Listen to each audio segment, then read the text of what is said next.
On this edition for Saturday, May 22nd, the fragile Middle East ceasefire appears to be holding. A hedge fund bid for one of the country's largest publishing companies wins approval. For me, I didn't even think it was feasible for me to ever get to UC Berkeley. And in our signature segment, the new wave of owls, older, wiser learners on college campuses. Next on PBS NewsHour Weekend. PBS NewsHour Weekend is made possible by Sue and Edgar Wackenheim III, the Anderson Family Fund, Bernard and Denise Schwartz, the Cheryl and Philip Milstein family, the JPB Foundation, Barbara Hope Zuckerberg, the Leonard and Norma Clorfine Foundation, the Peter G. Peterson and Joan Gantz Cooney Fund, the estate of Worthington Mayo Smith. We try to live in the moment, to not miss what's right in front of us. At Mutual of America, we believe taking care of tomorrow can help you make the most of today. Mutual of America Financial Group, retirement services and investments. For 25 years, Consumer Cellular's goal has been to provide wireless service that helps people communicate and connect. We offer a variety of no-contract plans, and our U.S.-based customer service team can help find one that fits you. To learn more, visit consumercellular.tv. Additional support has been provided by the Corporation for Public Broadcasting, a private corporation funded by the American people, and by contributions to your PBS station from viewers like you. Thank you. Good evening and thank you for joining us. A ceasefire between Israel and Hamas, the militant Palestinian group that controls Gaza, held for a second day. Teams of Egyptian mediators are in Israel and Gaza working on terms for a permanent end to the fighting. In Gaza, many returned to their homes and shops that were caught in the crossfire to survey the damage. When they said truce, we came to see how it is. It is disastrous. As you can see, nothing here can be used again. Add to this the smoke, dust, and toxic material from the explosion that are clinging to the clothes. United Nations humanitarian relief officials toured the hardest hit areas. The ongoing coronavirus pandemic is making relief efforts even more urgent. In addition to food and shelter needs, UN officials said rebuilding damaged healthcare facilities is a high priority. NPR correspondent Daniel Estrin is in Gaza City, and he joined us earlier today. Daniel, you're in Gaza City now. What have the last 2 days of this ceasefire been like? Well, Palestinians are finally venturing out of their homes after 11 days of conflict, and everyone has described to me the feelings of just being terrified during those days, describing huddling with their families, especially at night in the center of their house and in the place where they feel that they're away from windows and feeling they were the safest. And now that we're on the second day of the ceasefire, you feel a sense of a rhythm of life again. Just right over here, there's the beach and the promenade. The ice cream shop is open. The families are walking on the promenade. I met this one family. The mother said she was visiting her father-in-law, and she said, it's the first time we're venturing out of our homes and we are seeing the pain and the destruction that we only saw on the news, on TV as we were huddled in our homes. It's a really strange sight because you see, it's not that you see flattened neighborhoods. The destruction in this war was spread out throughout the Gaza Strip. And so what you'll see is buildings intact, and then right next to an almost completely intact building, you'll see a completely demolished building with a pile of cement and twisted wires and mattresses and window drapes and refrigerators and socks and documents. And now so many Palestinians in Gaza are venturing out and specifically going to see those sites themselves. We're hearing that there are negotiators, Egyptian negotiators, meeting with multiple sides of this. Is there any hope that the peace here is longer lasting than just a few days? Well, Egyptian mediators are in Gaza, and they have been the main player here in speaking to both Hamas, also Palestinian Authority, President Mahmoud Abbas, he's a rival of Hamas in the West Bank, and Israel. they are trying to now work out the terms of this ceasefire. Hamas is demanding that Jerusalem be at the center of negotiations, that Israel be made to change some of its policies in Jerusalem. Israel wants commitments from the world that Hamas will not be able to rebuild militarily. And so now it's just a sense of, will this ceasefire hold? We are 2 days in, and both sides seem interested in being able to market this devastating period as an accomplishment and as victory to their own people. You reported from a neighborhood in East Jerusalem, which, in a way, the tensions there are a microcosm of the disputes all over the region. Several Palestinian families are facing court-ordered evictions to make way for Jewish settler groups which have claimed their properties, proving in court, saying in court that these lands belong to Jewish groups many, many decades ago. Israeli law allows Jews to reclaim those properties that were lost in the 1948 war. But the law does not allow Palestinians to reclaim their properties that they lost in that same war. And that is at the heart of the tensions in this particular neighborhood. Israel froze those court proceedings to cool down tensions, but by then Hamas had already issued a warning saying that Israel would pay a heavy price if it did not stop its actions in that neighborhood. And days later, the war broke out between Gaza and Israel. In the middle of all this, there was supposed to be parliamentary elections in Palestine and a coming presidential election. What's the status? In fact, the Palestinian legislative elections were supposed to be today, Saturday, but the elections have been canceled. The Palestinian president said that he was canceling the elections because Israel did not give assurances that Palestinians would be able to vote in Jerusalem, in areas Israel annexed decades ago. But analysts believe that the real reason that the elections were canceled was because Palestinian President Abbas realized that his rival Hamas, which rules here in the Gaza Strip, might have had the upper hand and might have gained power in those elections.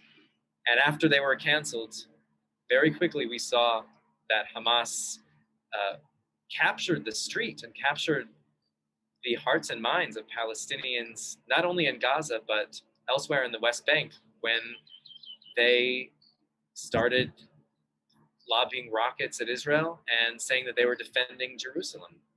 And we don't see elections on the horizon, but we do see a re-emerged Hamas. NPR's Daniel Estrin joining us from Gaza City. Thanks so much. Thank you. New cases of the coronavirus have dropped to their lowest levels in nearly a year in the United States, a sign the country is turning a corner in the pandemic. The New York Times reports the average number of new cases over the past week plunged to fewer than 28,000. It's a 90% decrease compared to the peak in early January. Almost 50% of Americans ages 18 and older are now fully vaccinated. But despite the promising trends, vaccination rates across the country have slowed by 45% since early last month. 15 states and Puerto Rico have vaccinated only a third or less of their eligible populations. The National Hurricane Center named the first storm in the Atlantic today, and hurricane season is not officially here yet. It starts June 1st. Subtropical storm Anna formed around 200 miles northeast of Bermuda, which currently has a tropical storm watch in effect. Anna has maximum winds of 45 miles per hour as of this afternoon and is not expected to become a hurricane. Forecasters expect the system to continue a slow and erratic course and then dissipate in a few days. For more national and international news, visit pbs.org/newshour.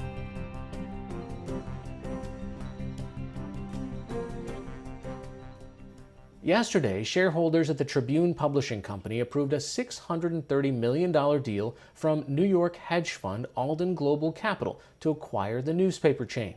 Journalists rallied to stop the deal with Tribune, which owns newspapers including the Chicago Tribune, Baltimore Sun, and New York Daily News.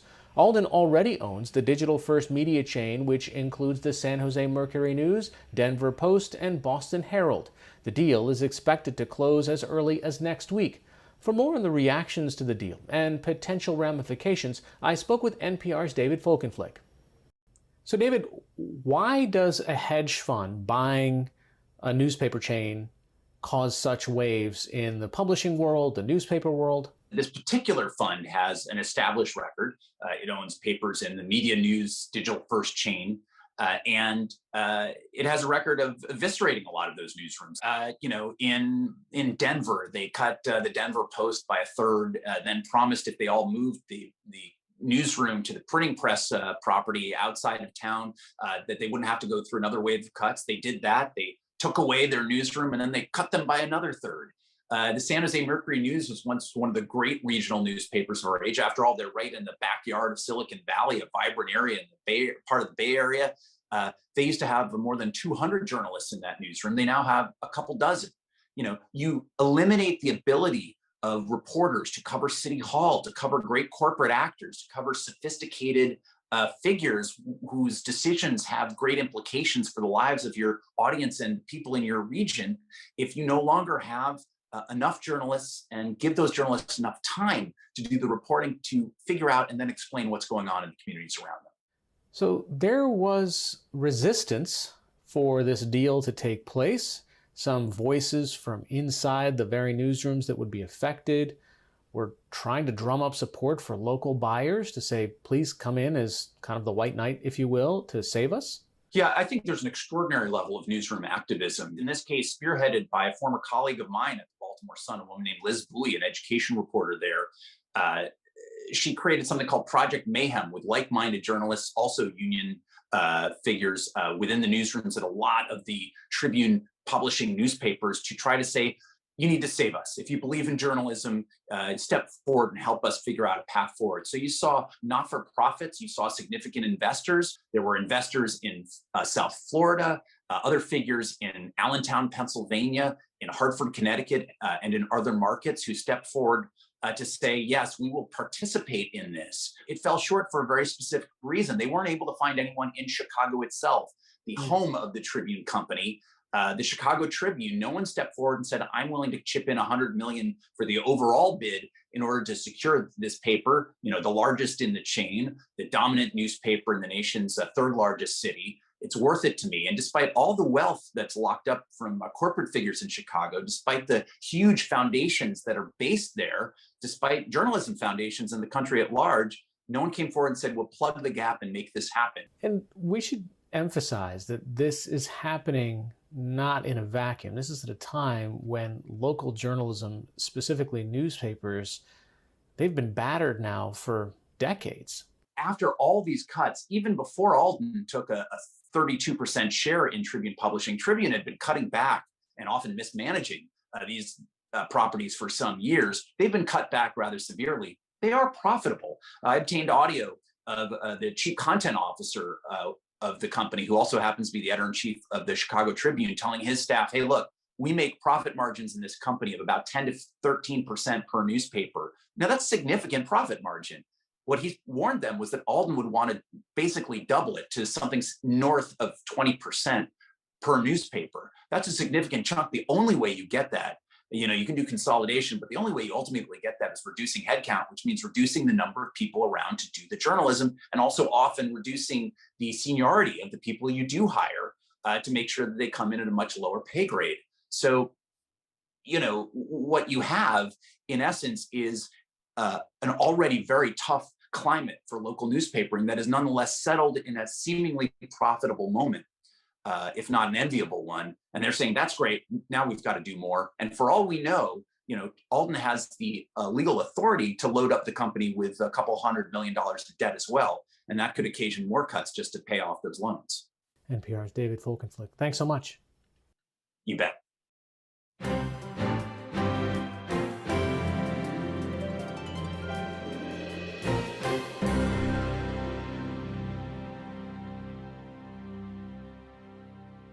As America's baby boomers age, their influence continues to reshape the economy, the labor force, infrastructure, and institutions.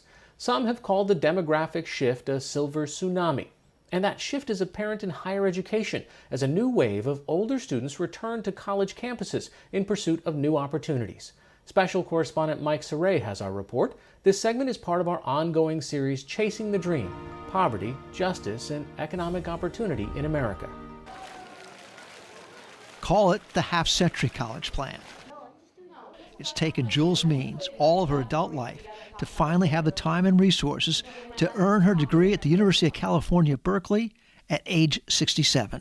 With Berkeley, I got a full ride, and I'm so grateful for that because on Social Security salary, it's almost impossible to afford the tuition. Thank you, guys. I appreciate it. Sometimes mistaken on campus as either a professor or a staff worker, she didn't let her teenage pregnancy, early poverty in the San Francisco Bay Area, widowhood, and debilitating strokes in her 60s cancel out her college dreams.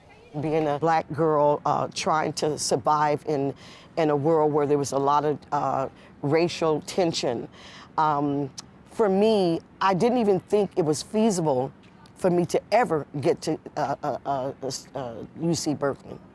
I was going through the roster, and I was just calling out everybody's names, and I came to hers. I said, Jules? And she immediately stopped me and said, no, it's Miss Jules. UC Berkeley sociology professor Andy Barlow quickly discovered how much of an impact she would have on his class as Berkeley would have on her. She was somebody who shared with students a long history of her struggles and her resilience and inspired them. She was somebody who really was compassionate and caring for the other students in a way that made them feel very safe. Does anyone know what Birmingham's nickname was in the 1960s? Her history class on social justice last year was more academic for her younger classmates. For Miss Jules, it was more connecting the societal dots of her life story. Working at age 15, raising 4 sons, mostly on her own, and working her way up from a short order cook to a corporate executive assistant. I worked at Deloitte & Touche. I worked at McKesson Corporation. I worked at Ernst & Young, LLP. It gives them an opportunity to, if they've never been around African American people, and they have this mindset that we're taking drugs or, we're going to jails and all that kind of thing. Getting one's long-delayed college degree in your 50s or 60s isn't nearly as unique as it once was, given the silver tsunami of the country's age wave has finally reached academia. And college campuses like this one here at the University of California, Berkeley, are trying to stay abreast of this major demographic shift. I do believe that COVID will accelerate the trend of older people returning to education. People have lost their jobs, the nature of work is changing. UC Berkeley Chancellor Carol Christ believes attracting older students should be part of a state university's diversity efforts to better reflect the changing society it serves. Learning doesn't stop when you're 22, and many people have life choices that have kept them from going to university at the traditional age, and so it's extraordinarily important to enable them to bring all the richness and experience to our student body. Kelly Richardson started his career with the Ventura County Fire Department straight out of high school. He got accepted at UC Berkeley at age 56 after attending community college and wants to start a new career as a writer. He thinks he's a more serious student than many of his younger classmates, just as he would have been as a teenager. I saw these 18, 19-year-old kids just putting in the motions to get through class, to get the grade and to move on to their next class, to get their degree and move on in their career. I devoured every tidbit of information I had here. Some of the kids came up and they said, Miss Jules, hey, you want to go out with us? We're going to, what they call it, turn it up. And I said, turn it up? What does that mean? They said, we're going to party, Miss Jules. And I said, while you kids are turning it up, I'm going to be turning it down, reading my textbooks. In addition to her campus job before COVID, advising married students and veterans adjusting to campus life, Miss Jules and Kelly Richardson belong to a campus support group for older students called the OWLs. OWL stands for Older, Wiser Learners. That's what it stands for. And I don't like that word old, so I say mature. Since the COVID shutdown, they continue to meet weekly online to share problems and tips for coexisting with classmates younger than their children. Let's face it, my brain does not work as well as it did when I was 20. So it's imperative that I form these relationships with these younger students and come together in study groups. Okay, I'm gonna ask you just one more question. See how you're doing. Miss Jules used the COVID shutdown to home tutor her youngest son, Stefan, who is attending the same community college she started at. He and his older brother, Harold, promised to go to college for the first time as well if she was able to get into UC Berkeley. She kind of puts quite a bit of pressure, but I know she does it because she loves me and she just wants me to succeed in college and, do really good in my life. I had a dream that this is what I wanted in my life. Miss Jules spent much of her life overcoming challenges, the most serious being a series of strokes in her 60s that ended her working career. I was very depressed, almost didn't have a will to live. And I thought, what can I do with my life that I didn't do rearing my boys? And the first thing that came to my mind was, Jules, go back to school. Go back to school and do something and get a degree. Miss Jules got her sociology degree last year with honors, but is still waiting for a formal college graduation ceremony, which was canceled once again this year due to COVID. I dreamt of walking across that stage with my family and friends, all in the audience, just congratulating me on my achievement. I even had my announcements made, and as you can see, it has the date. And when they closed the campus, I cried several times, but I knew there was nothing no one can do. Miss Jules and her fellow owls believe their life experiences give them an advantage over the younger students in one critical lesson: resilience. I'm happy. You want to know why? Why? I'm going to interview you now. Okay. Because I'm going to wear this gown. I'm going to wear it. And that's because I got accepted into grad school. So I still am going to be able to use my cap and gown.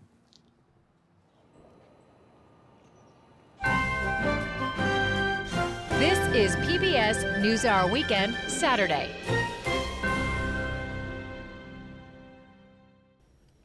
Finally tonight, the YouTube series I host, Take on Fake, helps to debunk disinformation claims that are seen or shared online by finding credible sources to get to the truth. Here's an excerpt from our second season, which you can see at youtube.com/takeonfake. I'm just picturing these 12 people out there pumping out lies. That's Senator Amy Klobuchar. She's speaking to Congress about what social media companies need to do to stop the flow of vaccine misinformation on their platforms. This may seem like too tall an order with how vast these networks are, but it turns out that 65% of all COVID vaccine misinformation shared on Facebook and Twitter comes from only 12 people. The disinformation dozen. Half of American adults have gotten the shot. But according to the CDC, vaccination rates are slowing down. Vaccine hesitancy is part of it, but keep in mind that's been around way before the coronavirus. But social media has amplified the anti-vax movement and allowed it to spread across platforms. That's given the 12 accounts making up the disinformation dozen time to build their base and perfect their messages. They're like an industry. They're well-resourced, they're well-financed, they've thought a lot about how they can target their market. That's Imran Ahmed, the CEO of the Center for Countering Digital Hate. His organization identified the disinformation dozen by looking at their massive social media followings and the high volume of anti-vaccine content that they put out.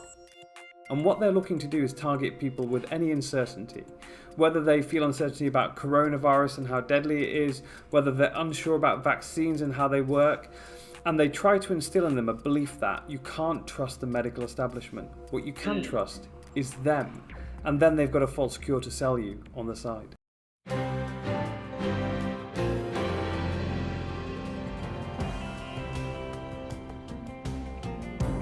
That's all for this edition of PBS NewsHour Weekend. For the latest news updates, visit pbs.org/newshour.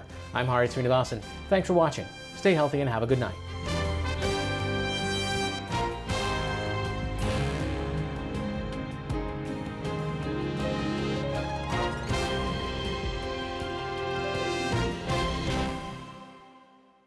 PBS NewsHour Weekend is made possible by Sue and Edgar Wackenheim III, the Anderson Family Fund, Bernard and Denise Schwartz, the Cheryl and Philip Milstein family, the JPB Foundation, Barbara Hope Zuckerberg, the Leonard and Norma Clorfine Foundation, the Peter G. Peterson and Joan Gantz Cooney Fund, the estate of Worthington Mayo Smith. We try to live in the moment, to not miss what's right in front of us. At Mutual of America, we believe taking care of tomorrow can help you make the most of today. Mutual of America Financial Group, retirement services and investments. Additional support has been provided by Consumer Cellular and by the Corporation for Public Broadcasting, a private corporation funded by the American people. And by contributions to your PBS station from viewers like you. Thank you.